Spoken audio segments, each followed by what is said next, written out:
غلط ہے؟ صحیح ہے۔ ایک مسجد میں گیا، بڑا اچھا خوبصورت امام منہ لٹکائے بیٹھا تھا، میں سمجھ گیا اس کی ظالم کی تنخواہ کم ہے۔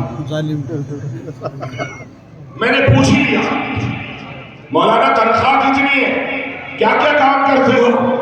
کہنے لگا حضرت مسجد میں 5 وقت کا نماز پڑھاتا ہوں، ماں جمعہ ماں عیدین، 24 گھنٹے کی ڈیوٹی دیتا ہوں، مدرسے میں بچے پڑھاتا ہوں، 8 بچے اس سال حافظ ہوئے، تنخواہ کتنی ہے؟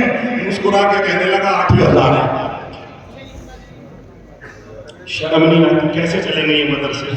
تمہیں رب تمہاری دعائیں قبول کرے گا رب، تمہارے مظلومین کی مغفرت کرے گا رب۔ جس قوم کے زندوں کا یہ حال ہو کہ وہ اپنے مدارس کی گود میں 2 روپے ڈالنا اپنا فریضہ نہ مانتے ہو، اپنے ایمان کو پالنا اپنا پر سہمت مانتے ہو، ان طلبا کو سر پہ سیر دیکھ کر کے مدرسے کا احسان نہ مانتے ہو، اس قوم کی دعائیں کبھی قبول نہیں۔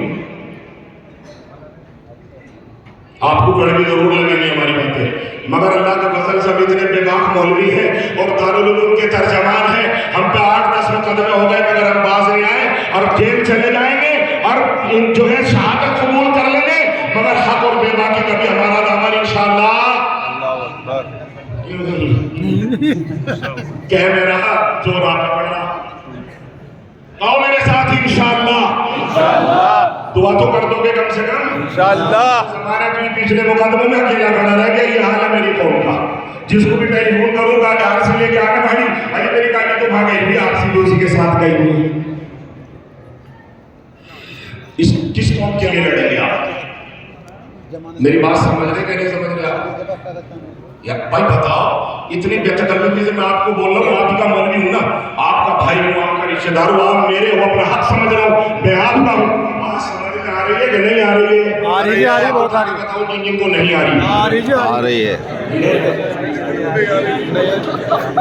ارے کچھ تو شرم کرو کہ ہاں بیٹھے اللہ کے واسطے، اس کا مطلب یہ ہوا میں نے تمہیں ٹچ کر کے دیکھا کہ تمہاری آنکھیں قرآن و چل ادھر ہی ہے کہ کہیں اور ہے؟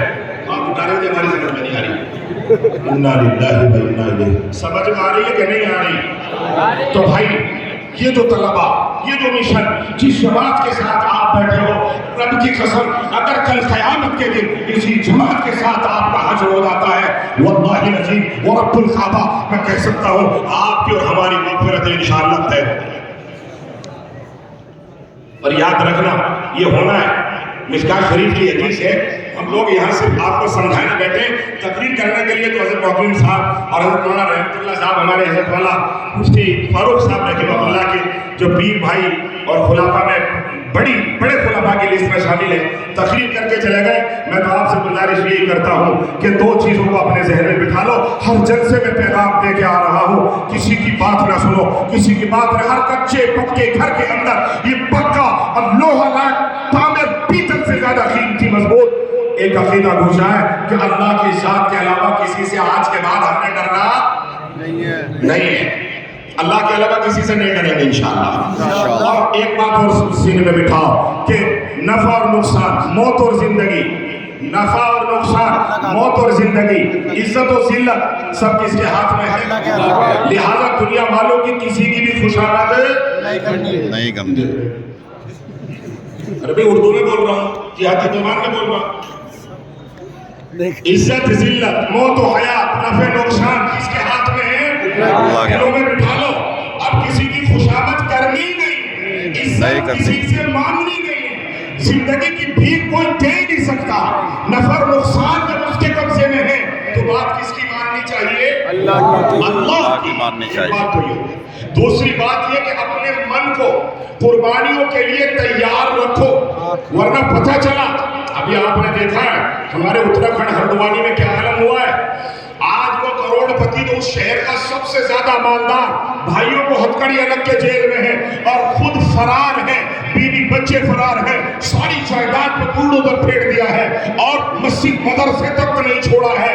کہاں گئی جائیداد؟ جائیداد نے کیوں نہیں بچا لیا؟ دنیا ہی میں عتیق بھائی کو یوگی حکومت نے للکار دیا اور پھر جو انتظام کیا بچا سکی ہے اس کی جائیداد؟